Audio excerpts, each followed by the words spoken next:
परिभाषा है कि हम सेक्युलर हैं, तो उस परिभाषा में क्या हिंदू नहीं आते हैं? आपको क्या लगता है?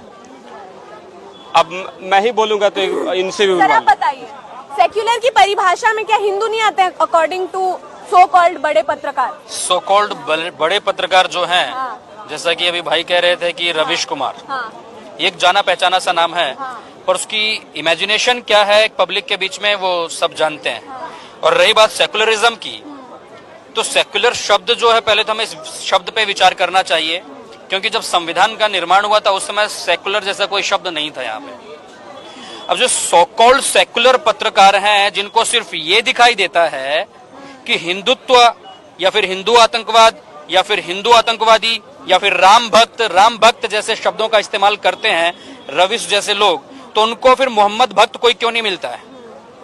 जो देश के सुरक्षकों के ऊपर, जिनके हाथ में सुरक्षा व्यवस्था, ऐसे सैनिकों के ऊपर जो पिस्तौल तानते हैं, उसमें उनको, जिसका नाम दुनिया जानती है कि शाहरुख खान है, मोहम्मद शाहरुख, और ऐसे ही लोग जो कश्मीर में पत्थरबाजियां करते हैं या फिर दिल्ली में जो पत्थरबाजियां करते हैं, या तो सर उनको तो बेचारे हैं, वो मासूम हो जाते हैं।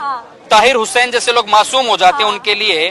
तो सबसे पहले तो हमें ये विचार करना है कि पहले तो रवीश का पहले तो डीएनए करवाना, कहीं वो हलाला की पैदाइश तो नहीं है, खून गंदा तो नहीं उनका, पहले तो उनका ये डीएनए टेस्ट करवाना चाहिए। और उसके बाद फिर ये देखना चाहिए सेकुलर शब्द, जो सेकुलर शब्द संविधान में आया, कब आया, कैसे आया? जब देश का बंटवारा, देश का विभाजन हिंदू और मुसलमान के नाम पे होता है। जिन्ना ने यही डिमांड की थी कि हम मुस्लिम हिंदुओं के साथ नहीं रह सकते हैं, क्योंकि हमारी परंपराएं अलग अलग हैं, हम अलग अलग मान्यताओं के लोग हैं, तो एक साथ हमारा रहना नामुमकिन है। जबकि देश के हर एक राष्ट्रभक्त ने, चाहे वो सुभाष चंद्र बोस रहे हों, चाहे वो वीर सावरकर रहे हों, चाहे वो महात्मा गोडसे रहे हों, कोई भी रहा हो, गांधी और नेहरू को छोड़कर के सरदार वल्लभ भाई पटेल ने भी इस बात का विरोध किया था। सबने विरोध किया था कि देश का बंटवारा नहीं होना चाहिए। जब देश का विभाजन हिंदू और मुसलमान के नाम पे हो गया, तो सेकुलर जैसी कोई परिभाषा यहाँ पे बच ही नहीं जाती। संविधान में बाद में ये सेकुलर शब्द और अल्पसंख्यक शब्द जोड़े गए हैं, तो देश के संविधान से पहले तो ये शब्द निकाल लेने चाहिए, क्योंकि अल्पसंख्यक शब्द का इतना ज्यादा गलत इस्तेमाल हो रहा है कि इससे बहुत सारी परेशानियां इस देश में उत्पन्न हो रही हैं। जो एक विशेष समुदाय है, जो मुसलमान लोग हैं, जब इनको राष्ट्रीय फायदे चाहिए होते हैं, जैसा कि इनके कुरान में, अगर ये अपने आप को ये कहते हैं हम शरीयत और कुरान को मानने वाले हैं, तो कुरान में किसी भी प्रकार के सरकारी लाभ का निषेध किया गया है। उसमें यह कहा गया है कि ये हराम है।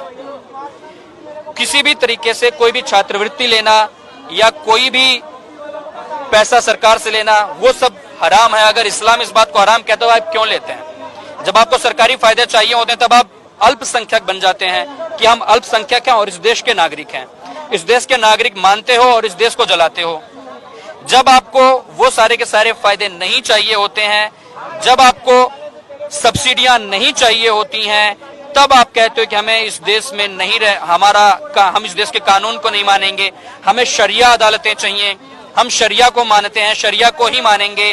तो ठीक है ना, मानिए टोटल शरीयत पे आइए, फिर टोटल शरीयत पे आइए ना, कटवाइए अपने हाथ। शरीयत में जो विधान है उस हिसाब से चलिए। आप दो तरफा क्यों चलते हो?